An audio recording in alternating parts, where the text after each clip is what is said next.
Мен осы күнге дейін өзімді бақытты адаммын деп ойлайтынмын. Үйім бар, жұмысым бар, ең бастысы сүйіп қосылған әйелім Айсұлу бар. Бірақ кейде бір ғана ұсақ нәрсе бүкіл өміріңді астан-кестен етеді екен. Соңғы айларда Айсұлудың мінезі өзгеріп кетті. Бұрын күліп жүретін, үйге жылулық беретін, кешкі асын бірге ішетінбіз. Қазір үнемі шаршаңқы, ойлы, телефонын қолынан тастамайды. Белім ауыра береді, деді бір күні. Дәрігер массаж керек деді. Жарайды дедім. Бір танысы барын айтты. Үйге келіп жасайтын көрінеді. Сол кезде мен осының бәрі осындай үлкен дертке айналатынын қайдан білейін. Массаж басталғаннан кейін үйдің іші өзгеріп кетті. Бір түрлі салқындық, тыныштық пайда болды. Айсұлу біреумен жиі жазысады. Телефонын жастығының астына тығып ұйықтайды. Көзіме тіке қарамайды. Бәрі дұрыс па десем, иә, жай шаршадым дейді. Ішімнен бір нәрсе тыныштық бермеді. Бір кеште оның телефоны үстелде жанып жатты. Кездейсоқ көзім түсті. Хабарлама. Ертең тағы келемін. Бәрін өзім шешемін. Жіберуші М. Жүрегім сырқ ете қалды. Массажист пе? Неге бәрін өзім шешемін дейді? Бірақ бірден дау шығармадым. Бақылауды жөн көрдім. Ертеңіне жұмыстан кейін әдейі ерте шықтым. Айтпадым. Үйге жақындаған сайын жүрегім қатты соқты. Есікті аштым. Үй тыныш. Айсұлу залда отыр екен. Түрі бозарып кеткен. Ерте келдің ғой деді. Иә, бөлмеге көзім түсті. Массажға арналған төсегі жиналмаған. Сүлгі жатыр. Массажист қайда дедім. Жаңа ғана кетті деді, бірақ көзі басқа жаққа қарап тұрды. Сол сәтте балкон жақтан сыңғыр еткен дыбыс шықты. Мен жүгіріп бардым. Ешкім жоқ, тек терезе ашық еді. Сол күні біз қатты сөйлестік. Айсұлу жылады. Мен сені алдаған жоқпын деді. Сөйтсем, ол адам әйел емес, өзін массажистпін деп таныстырған ер адам екен. Басында бәрі шын ем сияқты болған. Кейін артық сөз айта бастаған, қорқыта бастаған, күйеуіңе бәрін айтып қоямын деп бопсалаған. Ол бүгін де сол үшін келген. Менің ерте келгенімді білмей қашып кеткен. Мен бірден сенбедім. Үйден шығып кеттім. Бір апта бөлек тұрдық. Басымда мың ой. Алдады ма? Шын айтып отыр ма? Отбасым бітті ме? Бірақ кейін бәрін тексердім. Хабарламалар, қоңыраулар шынымен де бопсалау екен. Полицияға арыз жаздық.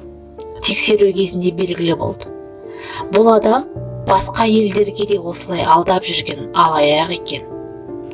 Ол массажист болып кіріп, кейін қысым жасайды екен. Сол кезде ғана жүрегім сәл тынышталды. Бірақ отбасым сақталды. Бірақ білген нәрсе бар. Сол күннен бастап мен бұрынғыдай бола алмадым. Айсұлуды біз бірге қалдық. Бірақ бір нәрсе жоғалды. Соқыр сенім. Кейде түнде оянып кетемін. Сол ашық терезе есіме түседі. Сол қашқан көлеңке, сол сынған сенім.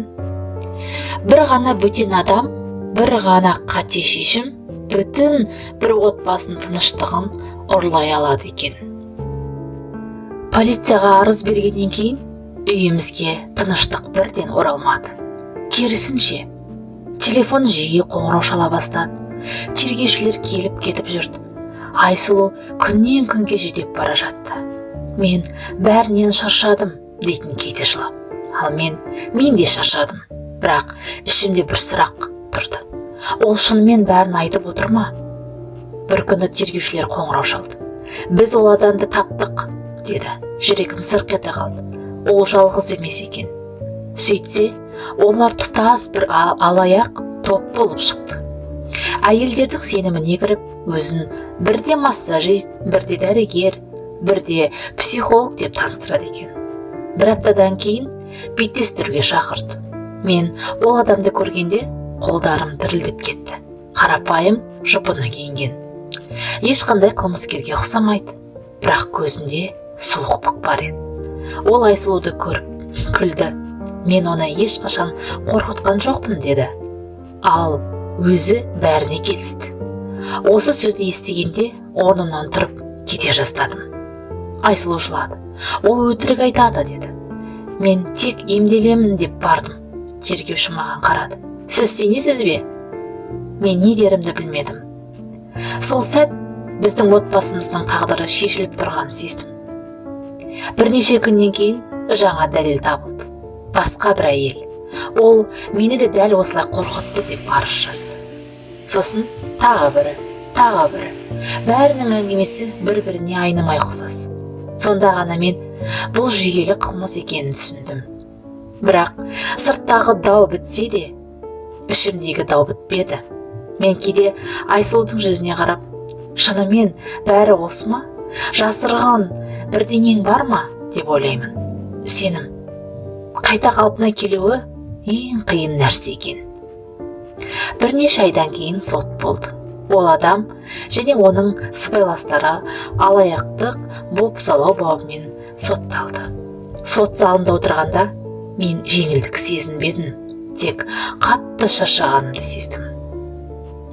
Сол кеште Айсұлу маған, егер сен қаламасаң, мен түсінемін, деді. Мен ұзақ үнсіз отырдым. Сосын, біз бәрін қайта бастаймыз, дедім. Бірақ бұрынғыдай емес. Қазір біз бірге тұрамыз. Бірақ мен бір нәрсені білдім. Сенім сынған соң қайта жиналады, бірақ жарығы мәңгі көрініп тұрады.